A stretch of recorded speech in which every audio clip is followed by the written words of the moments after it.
Assalamualaikum warahmatullahi wabarakatuh. Bismillah walhamdulillah.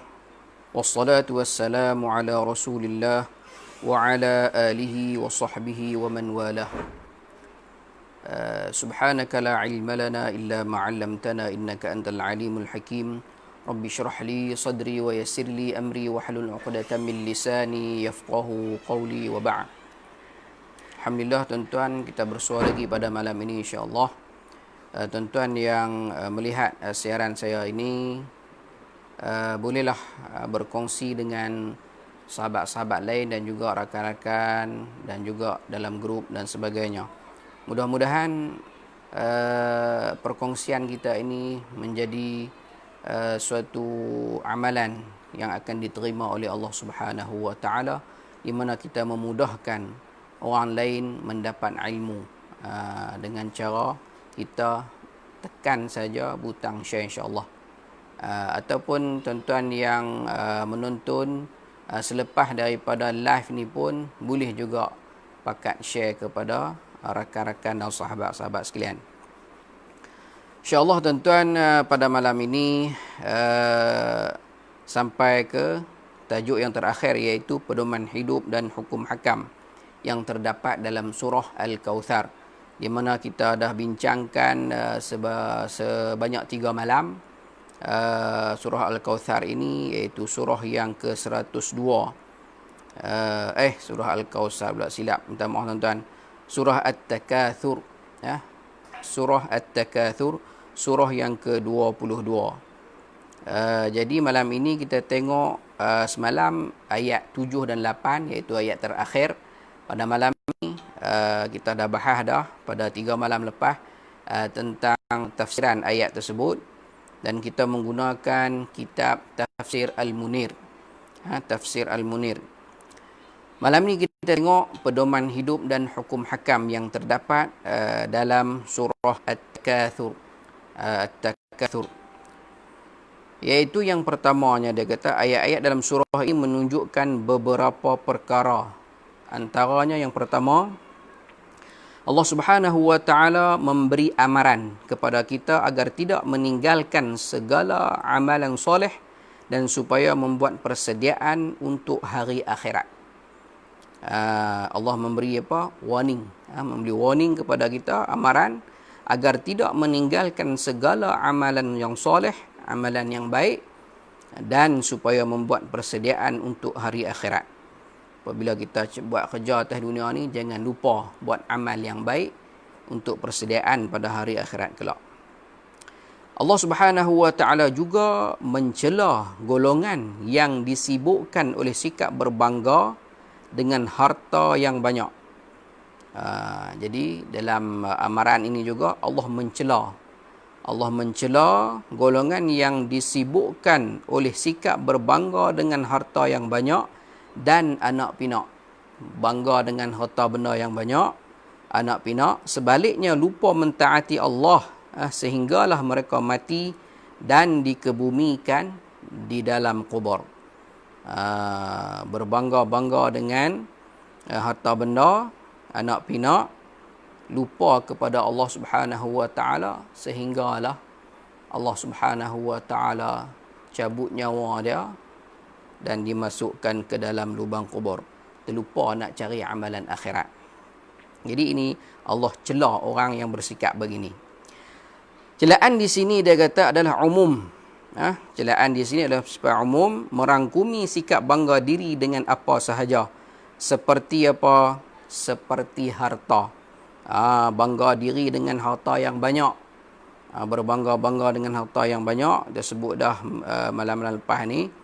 Begitu juga dengan anak pinak, berbangga dengan ramainya anak pinak, cucu cicit dan sebagainya. Dan apa lagi, kita bangga dengan qabilah. Qabilah kita ni di Malaysia ni tak ada lah qabilah. Qabilah ni selalunya Arab ataupun kaum kerabat kita lah. Mungkin kaum kerabat kita tu ada gelaran-gelaran tertentu yang digunakan. Kita berbangga dengan gelaran tersebut. Kaum kerabat lagi apa lagi, berbangga dengan kekuasaan, kuasa yang kita ada, pangkat kita ada, kita berbangga, kan? Dan bermegah-megah dengan kuasa itu, dan juga kemegahan mempunyai teman yang hebat, dan juga pembantu-pembantu. Ini antara celaan, dia kata celaan umum. Lepas tu lagi dia kata ia turut merangkumi sikap berbangga dengan diri sendiri. Bangga dengan diri sendiri pun termasuk juga. Iaitu apa dia ni, kita berbangga dengan apa diri sendiri ni? Seperti memiliki ilmu yang banyak, dan juga mempunyai akhlak yang mulia. Bangga dengan ilmu yang banyak. Ilmu yang banyak tak apa, tapi duk berbangga dengan ilmu yang banyak itu, riak dengan ilmu yang banyak itu, nak lawan ilmu banyak, nak cari ilmu banyak boleh. Kita sebut dari itu ni hukum-hukum dia. Cuma kita nak ilmu banyak tu, nak bertengkar dengan orang yang jahil, nak lawan siapa alim, ni tak boleh. Itu dilarang. Berbangga-bangga memiliki ilmu yang banyak dan akhlak yang mulia. Bangga akhlak kita elok, duk perasan kan, duk ta'ajub, duk ujub dengan diri sendiri. Berbangga dengan tubuh badan, fizikal, tubuh badan yang sihat, tubuh badan yang kuat, kan, tubuh badan yang berotot, berketih-ketih, contoh, kan, kita berbangga-bangga dan riak dengan tubuh badan kita tu. Ini dicela oleh Allah Subhanahu Wa Taala. Lagi apa lagi? Kita berbangga-bangga ataupun kita bermegah-megah dengan apa? Kesihatan dan juga kecantikan. Allah bagi jadi cantik, lawa dan segak. Tiap-tiap hari kita duduk post muka kita dalam Facebook, contoh, sehari 10 kali ke. Sehari 10 kali bukan ada mesej apa, duk habaq kata dia segak, nak tunjuk kata dia cantik dan segak, ataupun di tempat-tempat lain, tak kisahlah di mana. Jadi kita ataupun dalam percakapan kita dan sebagainya, kita berbangga-bangga dengan kecantikan yang Allah bagi kepada kita. Bangga tak lama mana, dan dia jadi dah roh keluar, dicabut daripada badan, maka tunggu dalam sehari orang tak masuk dekat dah, 2 hari 3 hari lagi orang tak masuk dekat, kan. Dia jadi busuk tu, kita kena ingat nak tu. Dan apabila dimasukkan dalam kubur-kubur kecantikan itu, tak ada apa pun, yang tinggal hanya tulang rangka saja. Jadi berbangga-bangga lagi pada dia, atau berbangga dengan faktor-faktor luaran, seperti yang disebut tadilah, seperti harta, kemegahan, sahabat handal dan teman yang rapat. Ini celaan ni dia kata bersifat umum. Allah Subhanahu Wa Taala mencela kemegahan dan juga bermegah-megah dan berbangga-bangga dengan apa yang kita sebut saat ini. Yang keduanya, pedoman hidup dan hukum hakam yang terdapat dalam ayat ini, dia kata amat jarang tersebut dalam Al-Quran perkataan kubur. Antaranya ialah yang tersebut dalam surah yang kita baca ni. Yang kita baca ni disebut Alhaakumut takatsur hatta zurtumul maqabir. Disebut perkataan kubur ini. Antaranya ialah dengan yang tersebut dalam surah ini, sebenarnya menziarahi kubur merupakan ubat yang paling mujarab. Menziarahi kubur, kita menziarahi kubur itu ialah ubat yang sangat-sangat mujarab ke atas diri kita dan hati kita. Bagi mengubati apa? Bagi mengubati hati yang keras. Kalau hati kita keras, siapa-siapa yang hati dia keras, kita berkawan dengan dia, antara tempat yang kita boleh bawa bagi dia insaf ialah kubur. Kubur. Sama ada kubur yang telah orang mati lama, ataupun kawan rakan sahabat yang hendak dikuburkan, yang hendak disemadikan. Hari persemadian tu kita bawa pergi dia, bagi dia tengok kubur tu. Kerana dia kata amalan ini mengingatkan seseorang tentang mati dan hari akhirat. Menziarahi kubur itu akan mengingatkan seorang itu akannya dia pada satu hari dia akan mati. Dia akan ingat, satu hari aku akan mati, lagu ni lah orang akan buat kat aku. Mandi-mandi, kapan-kapan mayang, buh masuk dalam lubang kubur yang begitu sempit. Duduk seorang-seorang, katuk tanah tu kelam gelemat dalam tu.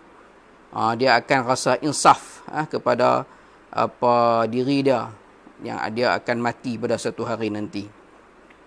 Amalan ini mengingatkan seseorang tentang mati dan hari akhirat. Ingatan tersebut akan menjadikan kita kurang berangan-angan. Ingatan tu menyebabkan kita ni kurang berangan-angan tinggi. Berangan-angan jauh kan. Supaya macam kita tak mati dah berangan tu. Salah ke berangan? Tak salah, boleh berangan. Jadi kalau kita mengingati mati tu, macam angan-angan tu dipotong. Sebab apa? Mati ni dia memutuskan kelazatan dunia ni. Ingat saja nak mati ya, dia rasa lain. Sebab tu kalau orang sakit, dia rasa macam tak sembuh. Ataupun dia rasa putus asa, dia tak mau buat apa dah. Dia kalau nak istighfar, nak pergi masjid, nak buat benda-benda baik. Kalau yang sedar dirilah. Kalau yang tak sedar, dia masih lagi dalam keadaan bermaksiat kepada Allah tu, satu perbuatan yang tak elok lah.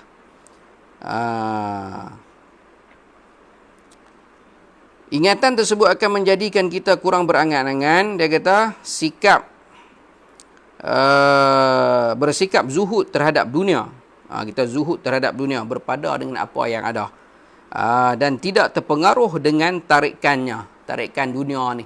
Kita tak pengaruh macam-macam tarikan dunia ni dengan duit kupang, harta benda, emas, perak, kereta, perempuan, orang lelaki kan. Dia suka ke orang perempuan. Macam-macam atas dunia ni tarikan dia. Tarikan ke arah apa yang baik dan juga tarikan ke arah melalaikan kita daripada mengingati Allah. Apabila kita menziarahi kubur ni akan menyebabkan tarikan tu kurang. Sebagaimana yang dijelaskan dalam hadis-hadis yang thabit, dia kata, At-Tirmidzi meriwayatkan daripada Abu Hurairah bahawa Rasulullah sallallahu alaihi wasallam melaknat para wanita pengunjung kubur. Nabi sallallahu alaihi wasallam melaknat para wanita yang mengunjungi kubur. Beberapa ahli ilmu berpendapat pendirian ini adalah sebelum Nabi sallallahu alaihi wasallam memberikan kelonggaran. Awal-awal sebelum Nabi bagi kelonggaran, awal-awalnya Nabi laknat orang yang pergi kubur ini, iaitu orang perempuan. Memberi kelonggaran dalam menziarahi kubur. Beberapa ahli ilmu berpendapat pendirian ini adalah sebelum Nabi SAW memberi kelonggaran dalam menziarahi kubur. Sebaik sahaja baginda memberikan kelonggaran, maka termasuklah sekali lelaki dan wanita dibenarkan menziarahi kubur. Lelaki dan wanita selepas diberi kelonggaran, boleh nak pergi, lelaki pun boleh, wanita pun boleh menziarahi kubur. Sebagian ulama berkata, adapun hukum menziarahi kubur oleh kaum wanita adalah makruh. Bagian ulama kata, orang perempuan ni ziarah kubur ni makruh bagi dia. Orang lelaki tak apa, boleh. Sebahagian kerana apa? Kerana wanita lebih kurang sabar dan mudah diruntun oleh rasa sedih dan pilu. Sebab dia kata makruh tu sebab orang perempuan ni dia kurang sabar. Apabila dia pergi kubur tu, dia kadang-kadang dia tak boleh sabar. Dia menyebabkan dia teriak ataupun mungkin dia meronta-ronta dan sebagainya. Itu sebab makruh dia tu. Sebagai kesimpulan, dia kata amalan menziarahi kubur oleh golongan lelaki telah disepakati oleh para ulama. Okey. Manakala melibatkan golongan wanita pula masih diperdebatkan, dia kata. Golongan anak gadis muda diharamkan. Orang perempuan muda, segak, cantik, menawan. Yang muda ni, anak dara ni, diharamkan, dia kata.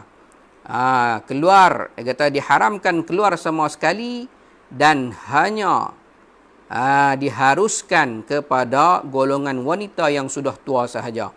Namun dia kata diharuskan kepada mereka semua untuk keluar jika ia berasingan dengan kaum lelaki. Jadi tak kira perempuan tu tua atau muda, anak dara, kalau pi ziarah tu asing daripada orang lelaki, maksudnya pi ziarah ni bukan hari pengkebumian. Kalau hari kebumi itu, dia lelaki perempuan memang ramai. Cuma ni hari lain. Berasingan daripada kaum lelaki, namun jika berlaku fitnah akibat percampuran lelaki dan wanita, maka ia adalah haram. Nak pi buat kerja sunat, nak pi buat kerja, nak pi buat pahala, pi ziarah kubur tu, pi jadi boleh dosa. Sebab apa? Ada ikhtilat lelaki perempuan, ada berlaku fitnah, ada berlaku mengurat hangku dan sebagainya. Tak boleh. Sebab tu Islam dia sekat daripada awal-awal lagi, orang perempuan muda, anak dara, dia tak bagi pi. Jadi kalau kita nak pi kubur ni, antara adab dia, tuan-tuan, kita ambil lah wudu, ambil semayang.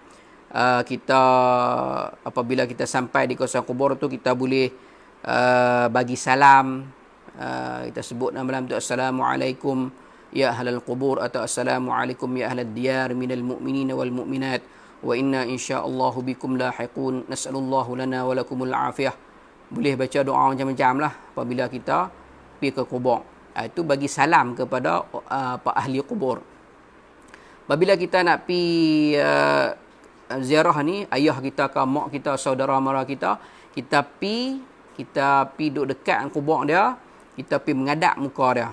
Jadi orang mati ni, apabila dimasukkan dalam kubur tu, dia dibaringkan di sebelah kanan dan muka dia menghadap kiblat. Kita pergi menghadap muka dia.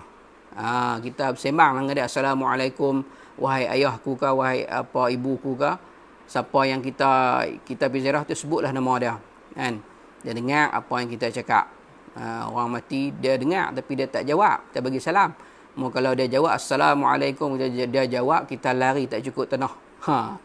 Kita lari tak cukup tanah kalau dia jawab salam. Jadi depa tak jawab, tapi kita cakap, insya-Allah depa dengar. Jadi kita apabila kita pergi tu, kita rapat dengan kubur, kita menghadap mereka, kita cakaplah apa yang kita nak cakap, dan kita nak baca ayat suci Al-Quran dan sebagainya. Dan apabila kita nak doa ke mereka, minta rahmat, minta keampunan kepada orang yang mati dalam kubur, kalau ayah kita, mak kita, khusus untuk mereka, dan juga jangan lupa untuk semua ahli kubur dan semua orang yang berada di atas muka bumi ni, yang hidup dan juga mati. Kita minta doa untuk semua. Dan masa tu kita menghadap ke kiblat. Bukan menghadap ke arah dia, muka dia, kita menghadap ke arah kiblat. Itu antara adab lah kita nak pergi berziarah kubur. Dan juga kita tak boleh duduk berlari kat atas kubur, langkah ikut dan. Kita tengok kubur tu, kita tengoklah batu nisan dia, mungkin kita lalu kat celah-celah tu, jangan kita langkah kubur dia. Itu adab dia. Ada pendapat kata kasut pun tak boleh pakai, tapi kalau kubur kita sini tak pakai kasut, tak pakai alas kaki, kan, duri keman lah, duri macam-macam, pijak jenuh duk beradui pula lagi, kan. Kita tak boleh sembang-sembang benda-benda yang tak elok, tak boleh buang najis kencing atas kubur, tak boleh membina binaan yang tinggi di kubur, buat bagi elok, ikat bata, buh mozaik dan sebagainya. Ni ditegah dalam Islam. Sebab apa? Mati ni bukan ada apa pun kita nak buat bagi segak siapa, buat kubah dan sebagainya. Ini tak boleh. Biasa saja, tuan-tuan, kita tengok kalau kubah di Mekah sana tu, tengok dia bubuh tak ada apa pun, kan, bubuh batu 2 biji ya. Yang kita kadang-kadang kita tengok kubur, kita bina dengan binaan yang cantik-cantik, kan, buat bagi elok, bertingkat-tingkat, lepas tu duk letak bunga dan sebagainya. Ini bukan amalan orang Islam.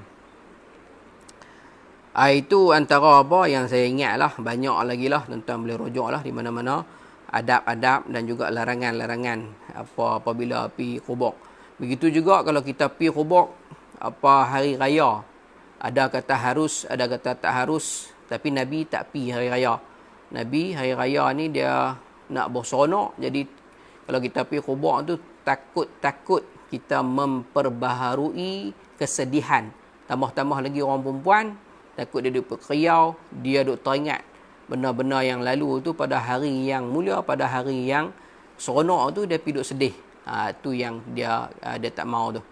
Tapi ada ulama kata harus juga, kalau nak pergi pun boleh. Kalau dia sabar, kalau dia, sebab tidak ada hadis melarang pergi hari raya tu. Jadi nak pergi pun boleh, tak pergi pun boleh. Tapi Nabi dia tak pergi hari raya kubur. Tapi kalau kita balik jauh-jauh, kita pergilah sebelum raya ataupun lepas raya. Tapi kalau nak pergi raya juga silakan. Tidak ada masalah.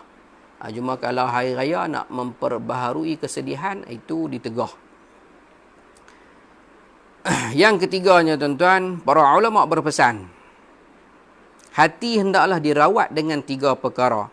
iaitu mentaati Allah Subhanahu wa taala. Hati ini dirawat dengan 3 perkara, iaitu yang pertama mentaati Allah Subhanahu wa taala, ikut apa yang Tuhan suruh, tinggal apa yang Tuhan larang. Saya memperingati diri saya, lebih-lebih lagi yang lemah ni, dan juga tuan-tuan dan puan-puan yang mendengar siaran saya ni, iaitu hati hendaklah dirawat dengan 3 perkara, iaitu mentaati Allah. Yang keduanya pada banyak mengingati mati. Duk saja-saja tu, tak kalau apa, kena ingat kata kita nak mati. Apabila kita duk sambut, kan selalu orang sambut apa, hari jadi. Sambut hari jadi tu, sebenarnya hari kita nak mati tu kuai dekat.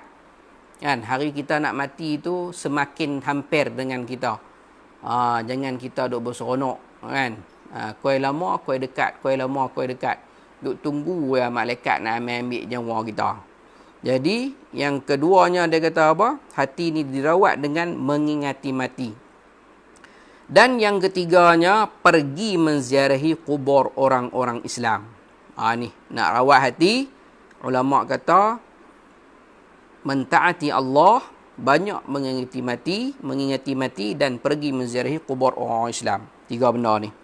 Kita boleh buat. Kalau tak boleh buat 3, buat 2. Kan? Buatlah mengingati Allah, banyak mengingati mati. Ziarah kubur tu, mungkin kita tak ada nak pergi hari-hari. Kan? Tapi lama-lama sekali saja. Tapi kena pergi juga ziarah kubur ni. Yang keempat, di dalam surah ini Allah mengulang ancaman demi ancaman untuk memantapkan keyakinan tentang benarnya azab kubur dan azab akhirat. Ini sebab surah ni surah Makkiyah, kan.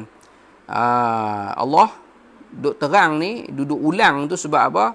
Duk ulang ancaman dia tu demi ancaman untuk memantapkan keyakinan tentang benarnya azab kubur dan azab hari akhirat.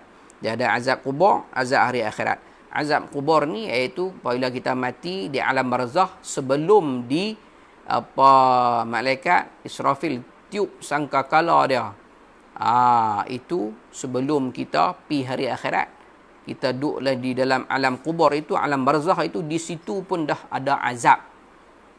Kalau kita duduk atas dunia ni tak berkelakuan yang baik, tak jaga kelakuan kita, tak buat amalan soleh, tak melakukan amalan kebaikan, maka di dalam kubur itu ada dah siksaan dia. Ada dah siksaan dia. Dan ada juga nikmat di dalam kubur tu. Kita tengok tok nenek kita duduk dalam kubur tu beratus tahun dah, tak kiamat lagi. Lama kan kita duk tunggu. Nak kiamat bila pun tak tahu ni Tuhan ni apa, ilmu Tuhan. Tak tahu bila nak kiamat. Jadi duduk di situ lama. Tak tahu sampai bila. Alam barzakh. Alam barzakh.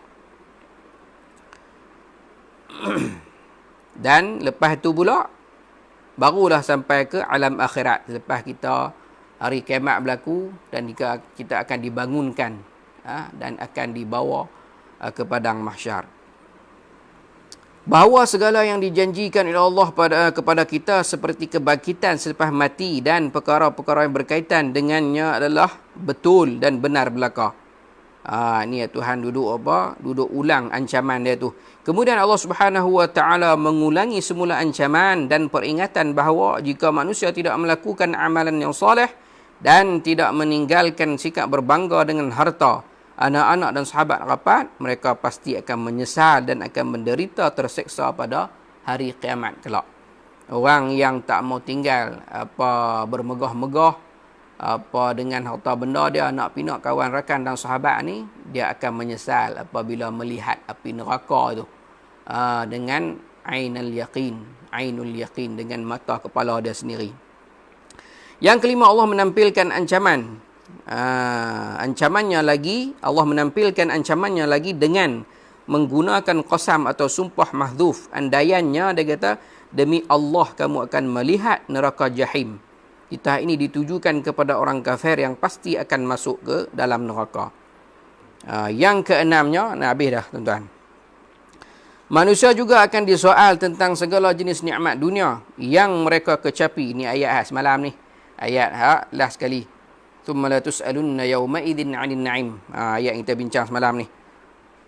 Manusia juga akan disoal tentang segala nikmat segala jenis nikmat dunia yang mereka kecapi di akhirat kelak. Nikmat rumah tempat berteduh. Kebanyakan kita semua ada rumah, sama ada rumah tu disewa ataupun rumah hak kita sendiri, akan ditanya. Nikmat rumah tambahlah hak ada rumah besar-besar, akan ditanya lagi lah. Hak rumah hak kecil ada berteduh pokok pun dia tanya. Kan, nikmat rumah tempat berteduh termasuk bayangan pokok-pokok tu dia, bayang pokok kita teduh pun akan disoal. Keselesaan hidup dan kesenangan, kesihatan dan waktu lapang. Ini kita sebut dah semalam ni. Dan juga keamanan, pakaian dan sebagainya. Semua orang akan disoal siasat. Soalan terhadap orang kafir, dia kata adalah sebagai penghinaan kerana mereka tidak bersyukur. Dan manakala soalan kepada orang mukmin adalah suatu penghormatan kerana mereka bersyukur. Jadi habislah tuan-tuan surah Al-Kautsar. 4 malam insya-Allah kita telah bincang surah Al-Kautsar ini. Alhamdulillah, mudah-mudahan segala yang kita bincangkan, segala yang saya baca, saya sebut tu, mudah-mudahan dia menjadi pedoman hidup kita semua. Sekian untuk malam ini. Wallahu subhanahu wa ta'ala a'lamu bis-shawab. Wassalamualaikum warahmatullahi wabarakatuh.